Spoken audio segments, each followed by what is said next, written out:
But I hate to say that. I'm a UConn alumni, and if you think about UConn football, last year they did not play, and understandably, COVID. They won the national championship.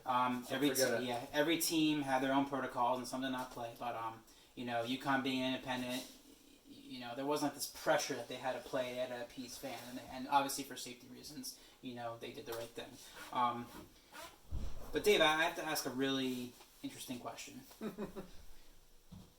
What year can we expect UConn to make a bowl game? Any bowl game. Just keep in mind means that they have to play at least 500 football. Based on, again, and this is going to be the way I like to phrase things, and that is, according to my sources and what I have read. I think Edsel seems but he's, and Edsel's the head coach.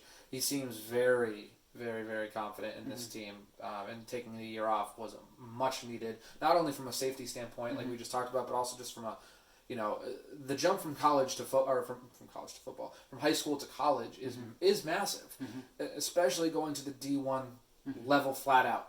It is a big jump. I don't care how talented you are. Very few freshmen are true impact players coming in, unless it's at the quarterback position, and even then there's typically a guy or two in front of them. So with that being said, I think taking the year off was smart. I was frustrated in the moment and was like, everyone else is playing, why can't they? But like you said, being an independent, there was much less pressure to cave and make a conference happy or make someone so. I think it made sense, and I think what that does is it gives freshmen and potential transfers some time to really get acclimated to college life, get in the gym, which is pivotal, which is part of why a lot of freshmen, like I said, don't have as much of an impact coming in because they just aren't ready. They're not ready mentally, they're not ready physically. Very few of them actually are, which is why a lot of freshmen redshirt.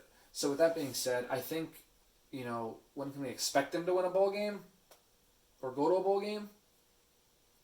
2 years? Wow. 3 years? Okay. When do I want them to go to a bowl game? In the fall? Year. Yes. But again, then now I'm talking realistically. When do I think they'll go to a bowl game? And again, it's going to be all dependent on who this team actually is. And again, we don't know. I'm going off of what Edsel, I'm going off of what guys are saying. Like, this is like the most. It seems like the culture, like we talked about earlier with Watson, is changing and shifting. Because for years, the culture of UConn football was atrociously bad. And without being too redundant, which that statement was, it's been brutal. 3 head coaches in 5 years, or whatever it is, 5 years. It's just been a mess between that and the school football losing money to, having one of the worst defenses in all of college football history. I believe that was the 2018 team, 2019 team. And barely beating Rhode Island and like schools like that when they were playing in the Fiesta Bowl against juggernauts like Oklahoma 9 years ago. Yeah. It feels crazy that it's been that long when they've been competitive against the likes of Notre Dame, South Carolina, some of those schools, where now they can barely get by, and I don't mean this in the wrong way, like I said, but like when you can barely get by a Towson or a URI, these D1A schools, it starts to well, wow, what is going on here? This isn't just like losing a game or 2 or 3 or 5. This is becoming non-competitive. And like almost like are we trying? And so that's been a lot of the concern over the years, especially the better half of the last decade. Once Randy left the first time for his dream job in Maryland, and that's just kind of spiraled everything. And I just don't think that they were able to recoup. There's a lot of people that believe, and I know I'm rambling here, but there's a lot of people that say we should have never taken football seriously. It was a waste of money. We put all our tokens into basketball. But I think their talent, again, the talent is there. It's about I think a lot of it is the coaching. What can you bring out in this guy? Can you run the right schemes for your players? And because then it's on the players. Execution at that point's on them. Because at the end of the day, the coaches are just coaching. Players still got to execute. But you got to put them in a position to win. If they don't win, whatever. I can lose. I know how to lose at this point.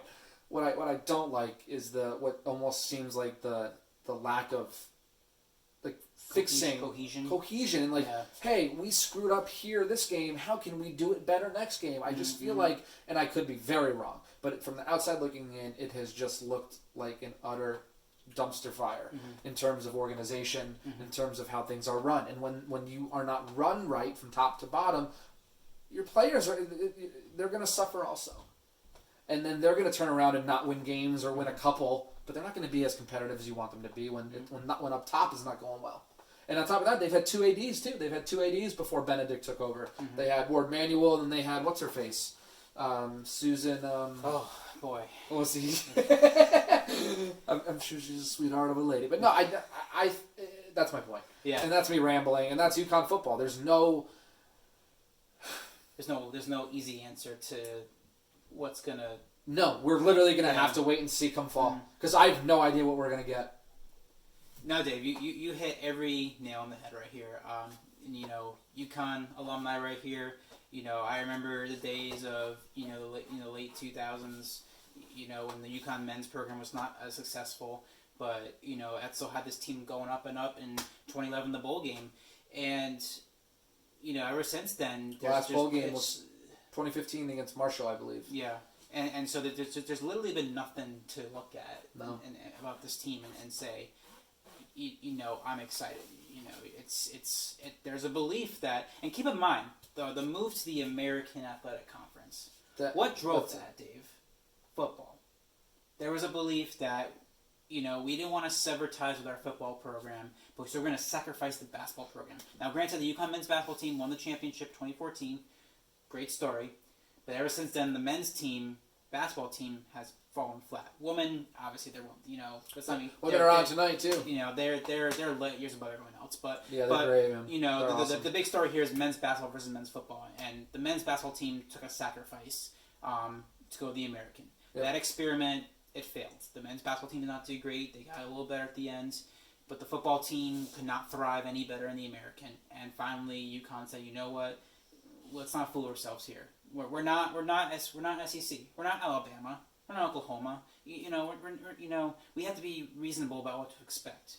And so, if you're a UConn fan for football, you're not expecting to go to a BCS bowl game not BC. Well, New Year's 6 now, I believe is what they call it. Yeah. But you're not expecting that, but you want to see some success. But deep down what you really want is the men's basketball team, which has the proven pedigree. Sure. To keep going to championships, to keep getting deep in tournament runs. Absolutely, yeah. And to do that, you need to be in a conference with the Big East, with better competition, better recruits, better like that. So, for sure. With that in mind, Dave, going independendent was probably the obvious choice. There was talk about going back down to AA, but nevertheless, they went independent. That's not going to happen, by the way. No, because it's hard to pull back at that point because it's a lot. You either get rid of. There's a lot of financial implications at stake like that. But yeah, you kind of. You gave a very optimistic perspective about UConn football, that 2 to 3 years. And I think they will give better than what they've shown. And that is just from what I've seen, and I've seen very little. But again, that's how I feel every year. Okay. So. Well, I keep feeling that way. It's always a year away, Dave. It's always a year away. But no, I mean, the things you pointed out, that the cohesion, if those things can start clicking, I'm with you. Maybe 2 to 3 years, a 6-6 season, 7-5. Maybe you sneak into a bowl game. I'm thinking more like 4 to 5, to be honest, if I'm just being a little more realistic. But I said, it's been hard to watch football day in and day out with this team, so maybe I'm missing some things that maybe you saw that gives you some hope that they're on the way up. But well, they can't be on the way down. Well, Dave, don't hold your breath. I mean, I'll hold my breath. But they've literally set records for being we'll leave bad. it at that. You say 2 to 3 years. I say 4 to 5. So we'll call it 3.5, and we'll see. Book it. We'll see when it happens. But right. hopefully this year we can go back to watching football for you. I hope so.